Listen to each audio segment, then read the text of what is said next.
Section 7.8 talks about integration of rational functions. So the idea is a rational function, something like this. If I was dealing with 1 over x plus 1 plus 1 over x minus 3, this would be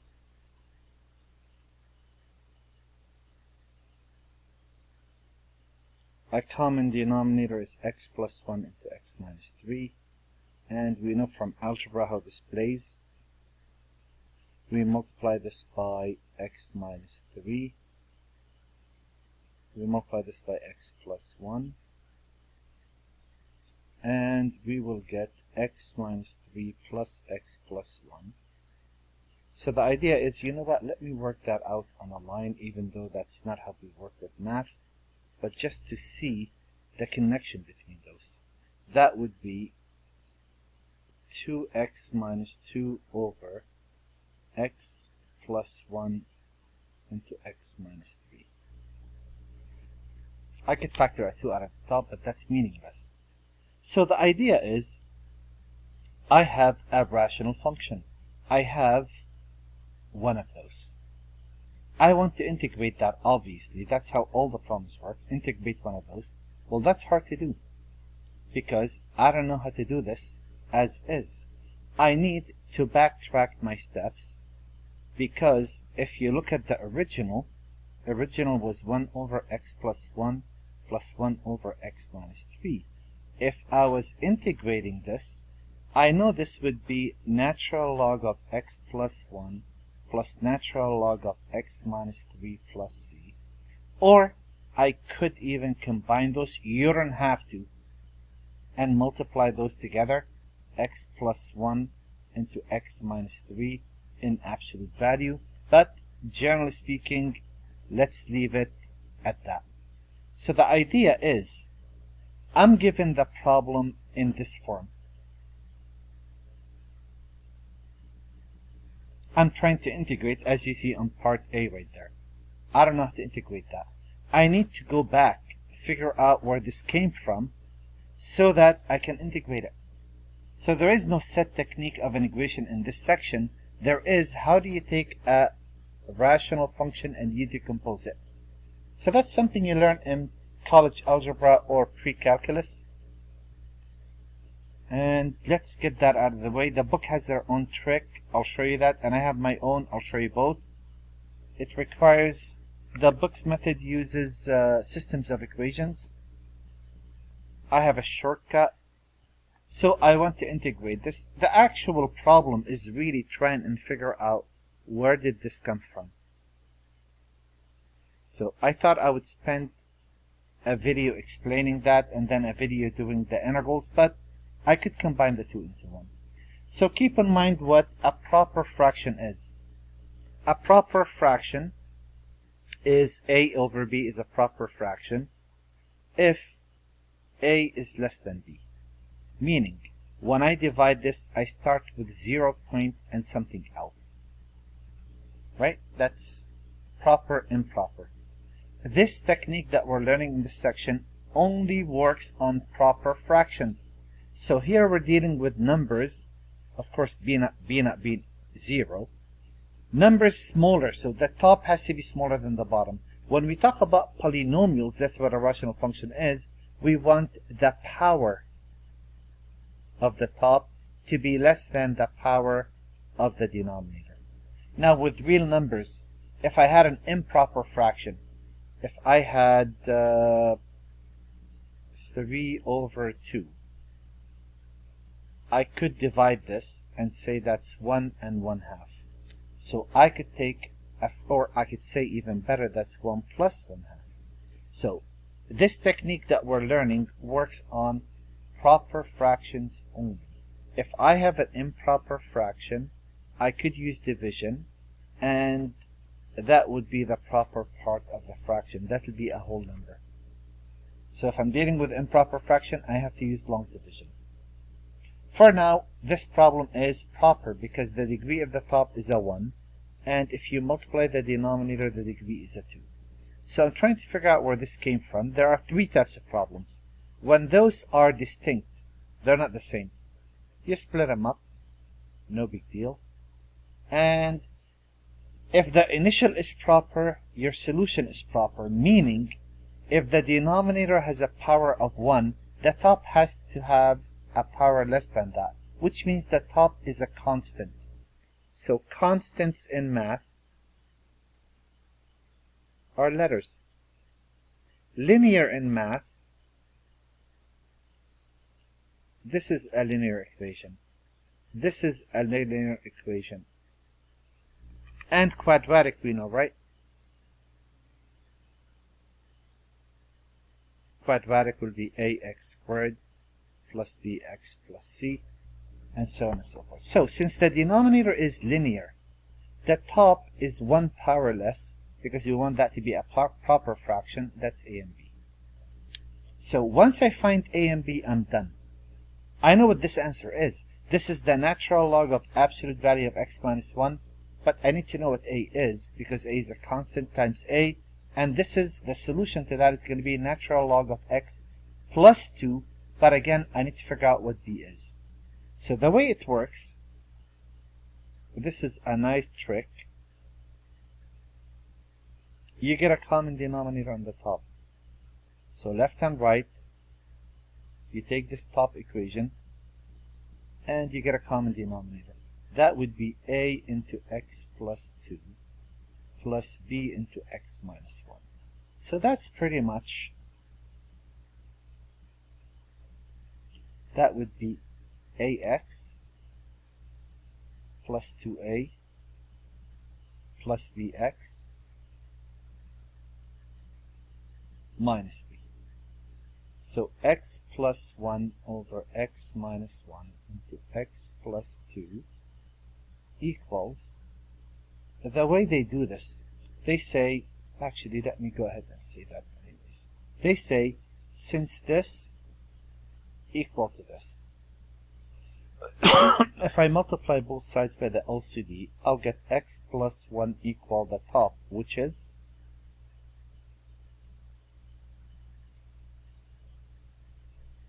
and what they say, look, it's fairly simple. Make this side look just like this. So make an x plus a number. An x, a plus b. What would be the terms without an x? That would be 2a minus b. And then the way they do it, they say, look, to force those to equal, I need the number in front of x to equal the number in front of x. I want a plus b to equal 1, and the number that has no x must equal the number that has no x. The 2a minus b must equal a 1 as well, just a coincidence that it's a 1 in both cases. And if I add those, that's 3a equal 2. A is 2/3. And if I take the first equation and I say a plus b equal 1, that means b equal 1 minus 2/3, and 1 minus 2/3 is 1/3. So what we got a to be 2/3 and a to be 1/3. Out of all of this mess, this is all what you care about. This is 2 over 3 over x minus 1 plus 1 over 3 over x plus 2 dx. That is 2/3 natural log of x minus 1 plus 1/3 natural log of x plus 2. As long as that's linear, you get a log, and there's that problem. Done deal. Now we notice this is a bit lengthy and messy, and you know it is. That is true. So I'm gonna go ahead and show you another way of doing this. So I'm gonna go to the same problem at the top. I'm gonna take this step right here. So we do the first step, and then I'll say x plus 1 equal, and I'll read this right here, a into x plus 2 plus b into x minus 1. And watch this trick. I think you're gonna like it. It's quick and efficient. And the reason I'm showing you the book's trick, or the book's method, because this what I'm showing you now works 95% of the time. 5% of the time you have to do something like this. So let's see how this works. If I was to say, what's the domain? What are the two numbers you're not allowed to have? You would say x equal negative 1, x equal 1, and x equal 2. Well, guess what? Take this equation, let x equal 1. 1 plus 1 is 2. A 1 in there. 1 plus 2 is 3. If I put a 1 in there, isn't that 0? Doesn't that mean that I know that a is 2/3? Hey, I got a in no time. And if I let x equal, what was the second value you can't have? You can't have x equaling a negative 2 because of the domain. Let x equal negative 2 in this equation. Once you clear the fractions, well, negative 2 plus 1 is negative 1. Negative 2, that's a 0. And a negative 2 right there. That'll be b times negative 2 minus 1 is negative 3. And you tell me, if negative 1 equal negative 3b, doesn't that mean b equal 1/3? There it is. So I'm going to show you how this works. You don't need a lot of space. Here we got a lot of space because we were showing you both cases. But let me show you how this works. If I take this right here and I say, well, 2 over x minus 2 into x plus 3, to make this a proper fraction, we list them at least once. Since this is linear, that's an a. Since that's linear, that's a b. So, if I get a common denominator and multiply both sides by it, this says 2 equal, what's this missing? Well, it's missing an x plus 3. I don't even need to multiply it. And what is this missing to have the whole LCD? An x minus 2. Guess what? Let x equal 2 at this stage. Let x equal 2. And let x equal negative 3. And you're done. Let x equal 2. 2 equal. If I put a 2 there, isn't that 8 times 5? Isn't that a 0? Because if I put a 2 there, that's 0 times b. So doesn't that mean that a equal 2 divided by 5? And if I let x equal negative 3, 2 equal, a negative 3 there will make that a 0, plus b times, if I put a negative 3 right there, negative 3 minus 2, isn't that a negative 5? Doesn't that mean that b equal negative 2/5? So this integral is actually a is 2/5 over x minus 2 minus 2/5 over x plus 3, all dx. Well, I'm done with the problem. Let me shift that just a bit. And wouldn't that be 2/5 natural log of x minus 2?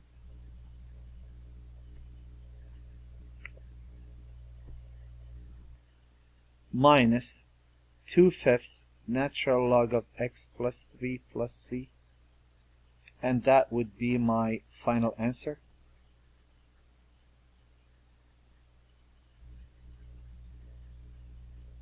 So, in this section, there's really nothing new to your learning. You're learning just how to play with a topic that you should have learned in college algebra or pre-calculus. And if you didn't, here it is. So how hard is this problem? Well, you tell me. How quickly can you tell me where this came from? I could factor an x out of those. That is 2x over x into that factors into x plus 4, x plus 1. And the least I could do is list them that many times. Alright, this is linear, the top has to be a constant. This is linear, the top has to be a constant. This is linear, the top has to be a constant. If you use the books method, you're going to have a 3 by 3, which is not a lot of fun. Not very hard, but a lot more work than we do. So if I find the LCD and I clear the if I multiply this side by the LCD and this side by the LCD, I will simply have 2x equaling a. Wouldn't this be missing both of those? Plus b. Wouldn't this be missing both of those?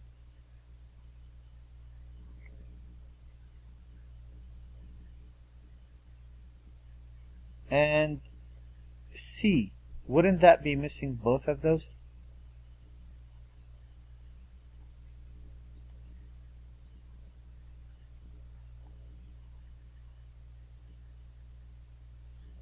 And guess what?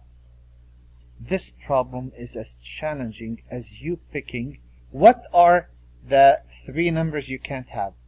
You can't have x equals 0. Let x equal 0. 2 times 0 is 0. A, if you put a 0 there, that's a 4. If you put a 0 there, that's a 1. If you put a 0 there, that's a 0. And if you put a 0 there, that's a 0. Oh, I forgot the plus 1. I thought something was wrong. Right? The top is 2x plus 1. So if you put a 0 there, you actually get a 1. Doesn't that mean if 1 equal 4a, doesn't that mean that a is 1/4? This is 1/4. Very good. What if I let x equal, what's the next number? -4. A -4 in there. -8 plus 1 is -7. A -4 in there. Isn't that a 0? B. A -4 in there. And if I put a -4 right there, -4 plus 1 is a -3. And a -4 in there will make that a 0. Well, if 12b equal -7, doesn't that mean b equal -7 over 12? And what's the third value you can't have? You can't have x equaling a 1. A -1. So if I let x equal -1, what would happen? If I put a -1 right there, -2 plus 1 is -1, and -1 right here will make that 0, a -1 right there will make that a 0, a -1 in these x's will make that c times -1, and -1 plus 4 is 3. That means c equal -3c equal -1, so c is positive 1/3. So this is 1/3, and this is -7 over 12. And what that means, there we go. That means this is actually 1 over 4 over x minus 7 over 12 over x plus 4 plus 1 over 3 over x plus 1 dx. That is 1 over 4 natural log of absolute value of x minus 7 over 12. Now be careful. The denominator must be linear for you to have a natural log. Otherwise it's something else. You could use a u sub, but you're going to do 3 u subs. There's no need for that. You could get to the answer very efficiently right there. And there's the problem. Now, what happens if you're dealing with a oh, I see.